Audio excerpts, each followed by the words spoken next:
আচ্ছা, সভ্যতা সংঘাত বা ক্ল্যাশ অফ সিভিলাইজেশনস এই ধারণাটা বা এই কনসেপ্টটা পপুলারাইজ করছেন বা জনপ্রিয় করে তুলছেন আমেরিকার একজন পলিটিক্যাল সায়েন্টিস্ট, ওনার নাম হলো স্যামুয়েল হান্টিংটন। 1993 সালে ফরেন অ্যাফেয়ার্স ম্যাগাজিনে উনি একটা প্রবন্ধ লিখছিলেন এই নামে, এবং এর 3 বছর পর 1996 সালে এটা একটা বই আকারে বের হয়, যেটা সাবটাইটেল ছিল the remaking of the world order, the clash of civilisations. তবে ইন্টারেস্টিংলি এই কথাটা আসলে তার আবিষ্কার না, এবং এই কনসেপ্টটা আসলে তার তৈরি না। তার আগে আরেকজন ওয়েস্টার্ন স্কলার এই ধারণাটা এবং এই ফ্রেজটা কয়েন করছিলেন। তার নাম কে বলতে পারবে? এই ভদ্রলোক একজন ওরিয়েন্টালিস্ট, একজন জায়নিস্ট এবং একজন ইহুদি। তার নাম হলো বার্নার্ড লুইস। 1990 সালে বার্নার্ড লুইসের একটা বিখ্যাত প্রবন্ধ বের হয়েছিল বা কুখ্যাত প্রবন্ধ বের হয়েছিল, সেটার নাম হলো the roots of Muslim rage, মুসলিমদের ক্রোধের শেকড়। এবং সেইখানে উনি ক্ল্যাশ অফ সিভিলাইজেশনস এই কথাটা ইউজ করছিলেন, এবং উনি বলতেছিলেন যে পশ্চিমের সাথে মুসলিমদের একটা সভ্যতাগত দ্বন্দ্ব আছে, একটা ক্ল্যাশ অফ সিভিলাইজেশনস আছে। এই ধারণাটা এবং এই ফ্রেজটা পরবর্তীতে স্যামুয়েল হান্টিংটন ব্যবহার করছে। তো ক্ল্যাশ অফ সিভিলাইজেশনস স্যামুয়েল হান্টিংটনের যে ফ্রেমিং, সেটার এটা অর্থ কি? এটার অর্থ হলো সিম্পলি স্নায়ুযুদ্ধ শেষ হওয়ার পর পৃথিবীতে সংঘাতের ধরন বদলে যাবে। আগে সংঘাতগুলো হতো একটা দেশের সাথে আরেকটা দেশের, এখন সংঘাতগুলো হবে একটা সভ্যতার সাথে আরেকটা সভ্যতার। দেশগুলো থাকবে, কিন্তু সভ্যতাগত যে পরিচয়, এটাই রাজনীতির মূল চালিকা শক্তি হবে।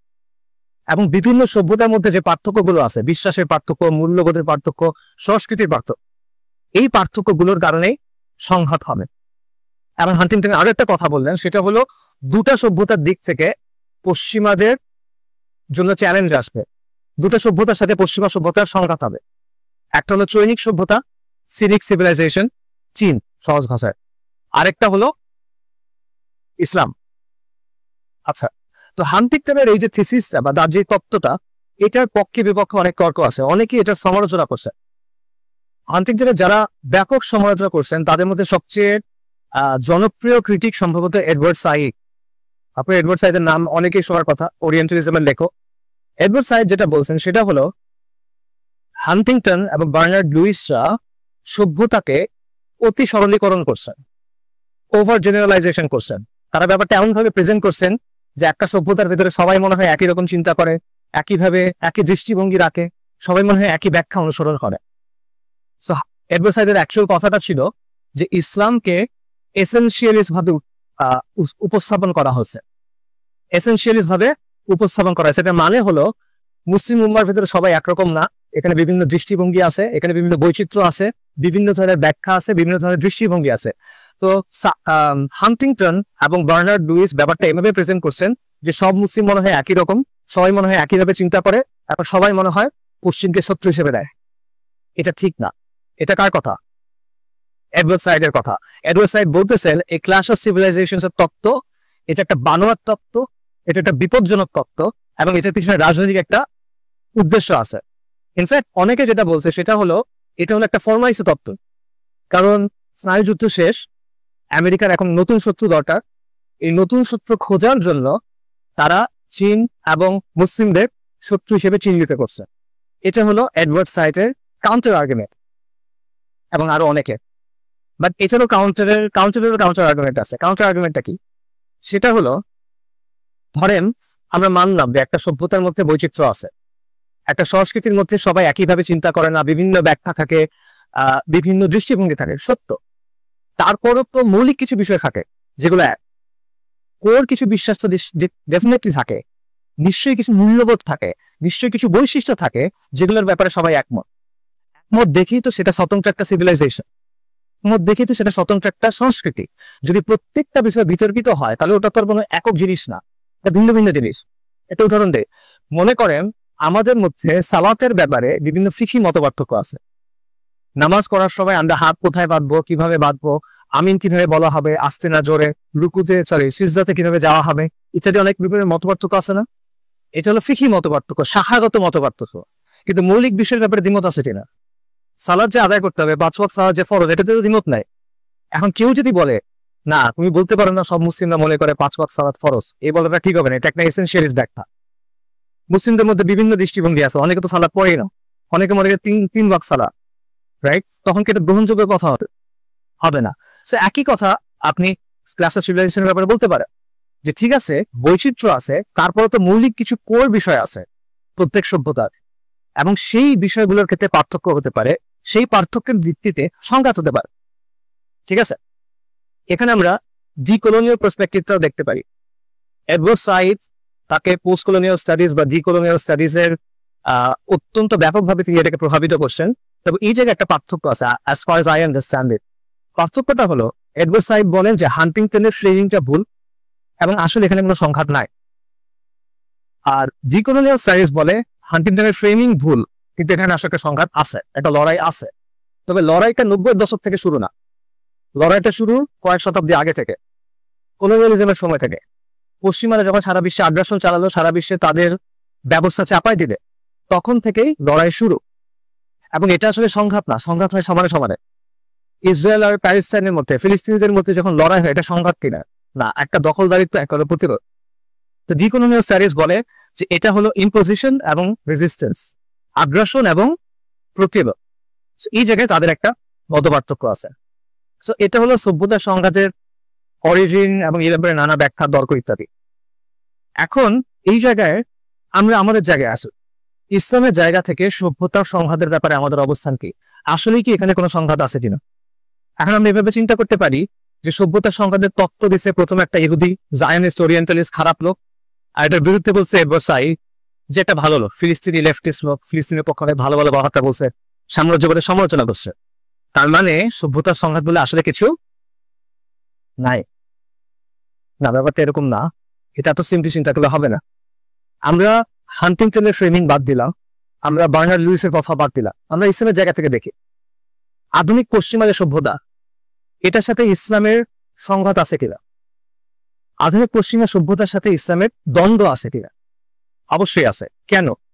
কারণটা হলো আধুনিক পশ্চিমা সভ্যতার বিভিন্ন তত্ত্ব আছে, বিভিন্ন মতবাদ আছে, বিভিন্ন ব্যবস্থা আছে, তাদের অর্থনৈতিক মতবাদ, রাজনৈতিক মতবাদ, সামাজিক তত্ত্ব, বিভিন্ন ধরনের কাঠামো আছে।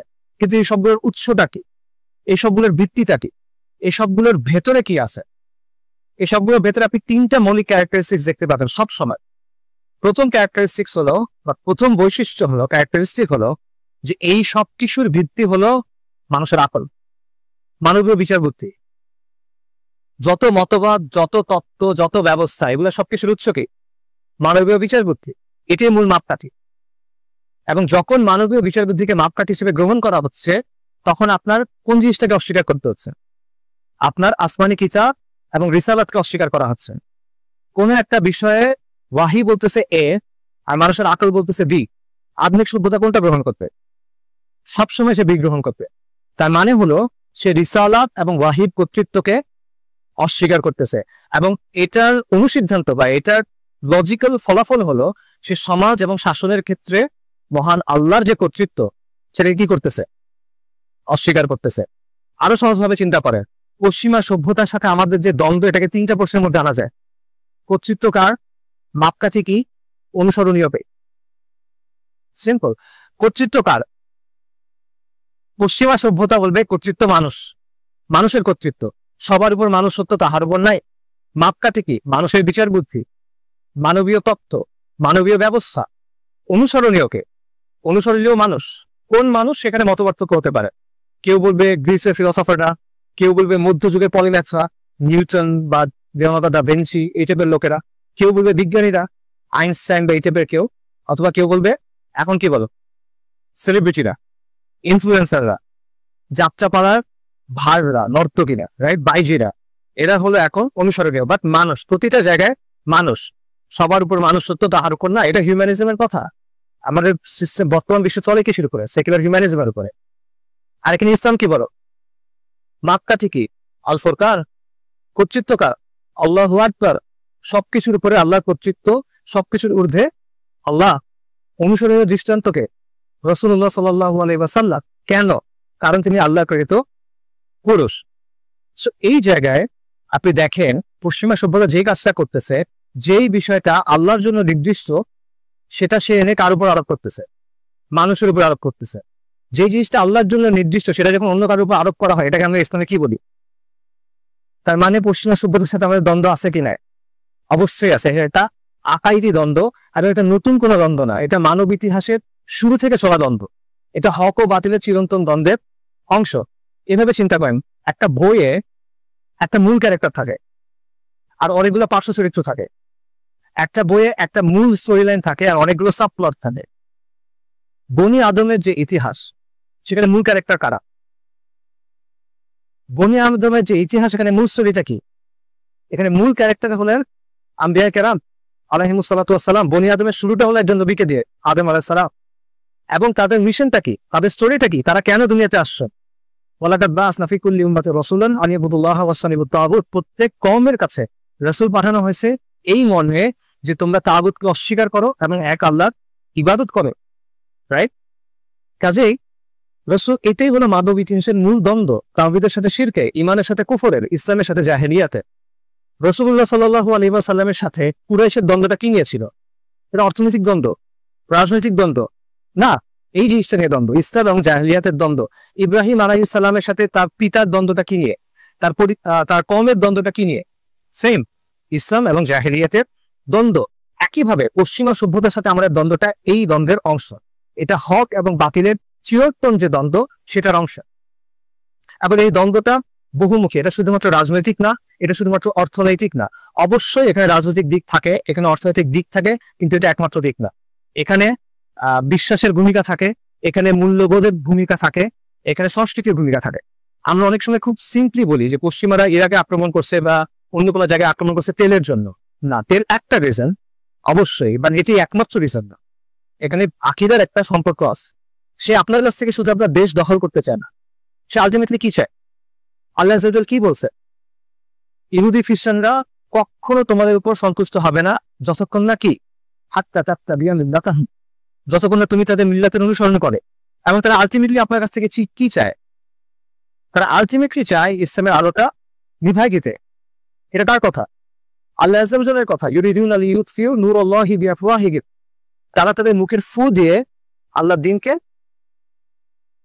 নির্বাপিত করতে চায়। রাইট? তবে সংঘাত আছে নাকি না? অবশ্যই সংঘাত আছে।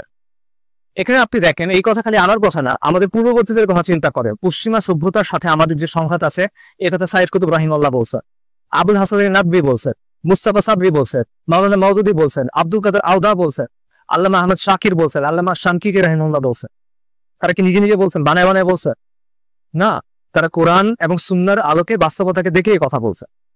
আমি যাদের কথা বললাম তারা তো অনেক আগে ইন্তেকাল করছে, কিন্তু যারা বেঁচে ছিলেন হান্টিংটনের বই বের হওয়ার পরে তারাও একই কথা বলছেন। Shahed doctor সাফরা Hawali for example, তিনি স্পেসিফিক্যালি হান্টিংটনের থিসিস নিয়ে কথা বলছেন এবং উনি বলছেন, হ্যাঁ, পশ্চিমের সাথে আমাদের সব দ্বন্দ্ব আছে, এবং এই দ্বন্দ্বটা রাজনৈতিক না, এই দ্বন্দ্বটা অর্থনৈতিক না, এখানে বিশ্বাসের একটা ভূমিকা আছে, মূল্যবোধের একটা ভূমিকা আছে। এবং তিনি বলছেন পশ্চিমা সভ্যতা হলো আধুনিক জাহেলিয়া। কাজেই হান্টিংটনের ফ্রেমিং যাই হোক, বার্নার্ড লুইসের ফ্রেমিং যাই হোক, ইসলামের জায়গা থেকে আমাদের কনক্লুশন হলো, হ্যাঁ, পশ্চিমা সভ্যতার সাথে আমাদের একটা দ্বন্দ্ব আছে, এবং এটা হলো হক ও বাতিলের চিরন্তন যে দ্বন্দ্ব সেটার অংশ।